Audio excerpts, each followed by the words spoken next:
Iran says it's reviewing a U.S. peace proposal, but has no intention of engaging in talks with the Trump administration. Foreign Minister Abbas Araqchi says his country is willing to negotiate if its demands are met. He also dismissed Washington's claim that discussions are underway, saying that the passing of messages through mediators doesn't mean they're currently negotiating. The U.S. has reportedly sent a 15-point proposal to Iran via Pakistan. The details of that plan are still unclear, but is set to include calls for removing Iran's stockpile of enriched uranium, curbing its missile program, and cutting off funding for allies. The White House warns that President Trump is prepared to, quote, unleash hell if Tehran doesn't accept the deal. Let's speak now to Rachel Ziemba. She's adjunct senior fellow at the Center for a New American Security. Rachel, thank you so much for joining us on the show. Good to see you. You're a country risk expert, which means you probably have one of the hardest jobs in the world right now. So to borrow something from the stock market, is it like a hold or a sell for the entire Middle East, or is it a bit more nuanced, and do you do this country by country? A pleasure to be with you too. I think it's a bit mixed country by country. Focused in on those in on the shores of the Gulf.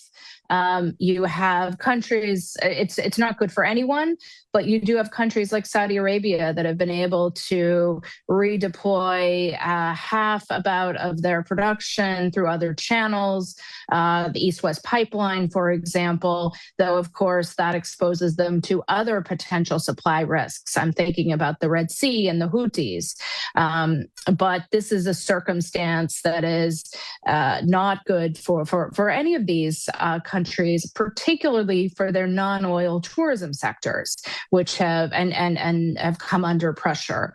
And then, of course, you think about other parts of the Middle East, places like Egypt and so many energy importers that are really facing the shock, as you are at the epicenter in Asia. So nobody wants these dynamics. Even Iran is coming under under attack still, that offsets the benefits that they're getting from the revenues. So ultimately, I think this is also something that even if there was a quick peace deal, we would be looking at some months before production could be ramped up, before we could even assess some of the damage to infrastructure in LNG, for example, we know has already come under attack in Qatar.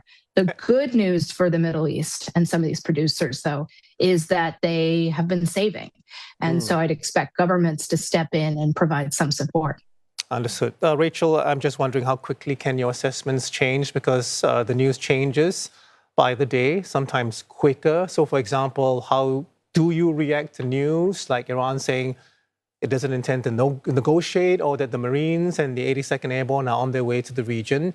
How does it change anything for you? Do you do this regularly on a daily basis, or do you take a wait and see, have something a bit more concrete before you change your assessments? I think this is where you really have to craft your scenarios and think about what's the critical uncertainty. Here, it's not just deal or no deal, but to think about what would it mean to have quickly move to a deal.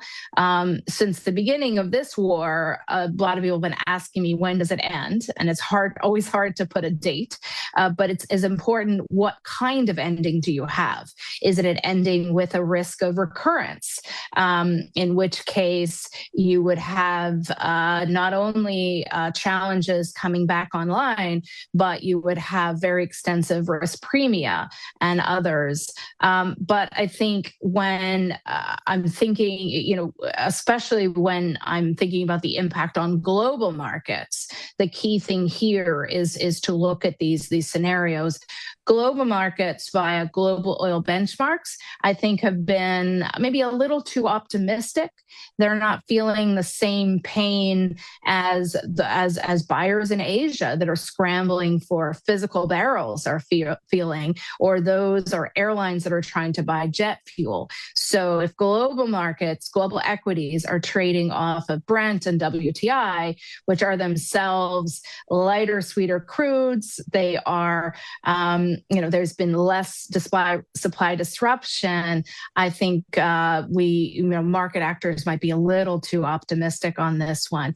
But ultimately, when coming up with scenarios, I'm really watching, what are the stated aims? What are the pain points for all sides? And in particular, when I heard earlier this week that President Trump had held off on his very dire escalatory threat, I thought that was good news. But I was worried about a couple of factors. One, that the U.S. and Israel were still apart on their war aims. Two, that the U.S. has different war aims, as I think you just mentioned. And three, that the U.S. goals and ask of Iran and Iran's goals still looked far apart. So my worry was, I can see why Trump would want to de-escalate. And I think the whole world would hope we could find off-ramps. But it feels a little bit early for me, just given the sort of different views of all the combatants involved. Okay. So, Rachel, I want to get your thoughts on Tehran's strategy so far, because it looks like it's been to survive, bleed U.S. and Israel over time, and raise the costs of war. I thought it was pretty interesting when you said even if U.S. military operations are tactically effective, you've argued the economic and structural foundation of Iran may remain intact. I mean, does that mean the current U.S. strategy risks falling short and that Tehran believes that it has enough leverage to hold out? I think they definitely believe that. They are facing a lot of damage and destruction that would need to be rebuilt. But Iran has found a new leverage point in sort of at least partial control of the Strait of Hormuz. I mean, we haven't seen a lot of tankers and container ships willing to test whether or not they would get attacked. But we have heard at least some reports that those from different countries are maybe paying a protection fee. And this, I think, is really a function of military innovations.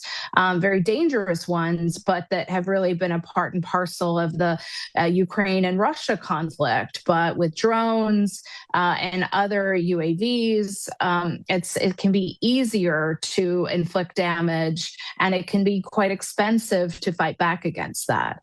Now, how long can Iran last in this sort of defensive mode?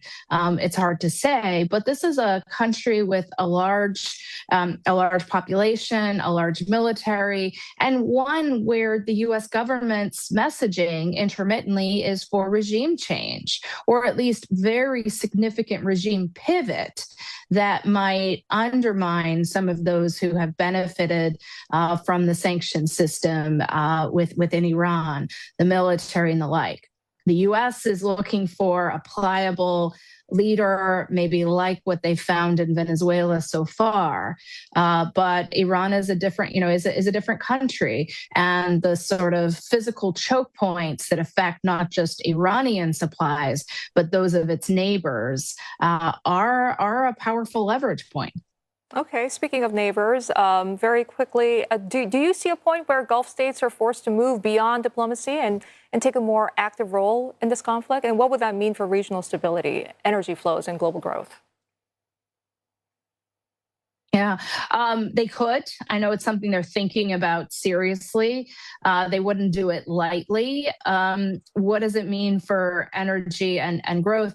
Any escalation, whether it's GCC countries joining or the U.S. stepping up or Israel stepping up their targets, increases the risk that you don't just have production shut in, but that there would be production and infrastructure damage. We've seen that already with natural gas, maybe more so than oil, and with refineries.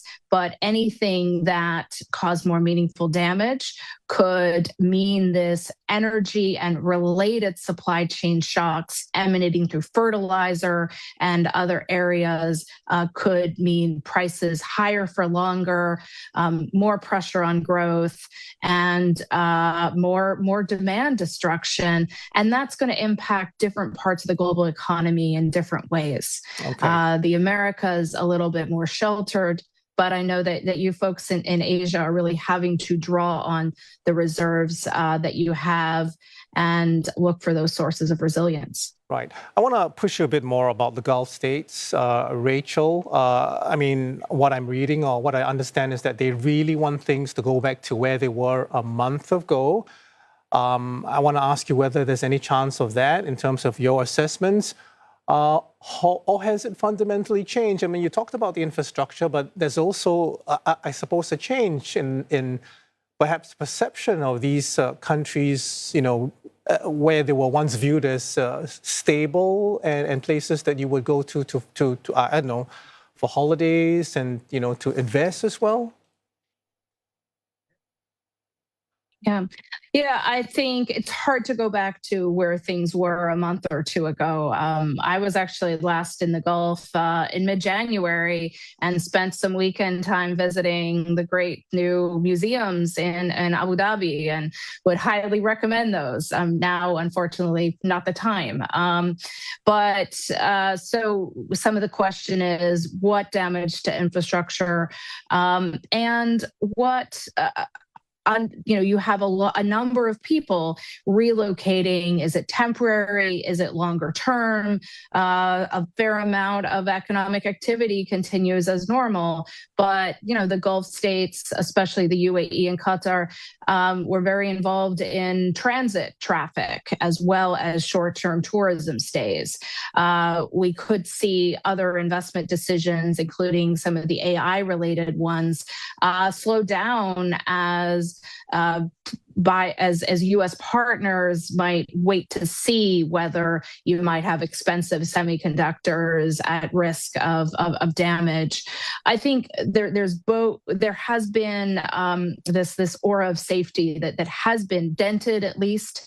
I wouldn't say shattered. And then there's this other dynamic where Iran has shown its leverage over the Strait of Hormuz. As an energy political risk analyst, I've spent 20 years thinking about those kind of scenarios of what it would mean to block the strait. As it turned out, Iran was more able to effectively freeze traffic than many would have thought without mining it. But in this context, I think unless there's really a resolution that, and maybe a multilateral solution, we could see very, more extensive risk premia for supplies that are west of the Strait of Hormuz of not only oil and gas, but also other products like aluminum or other logistics activity. So that investment and change is important and stays with us. But this is going to be a lingering question, and it's going to matter what sort of resolution we have, if and when we have that resolution. All right, Rachel, we have to leave it there. We thank you so much for talking to us. Rachel Ziemba is adjunct senior fellow at the Center for a New American Security.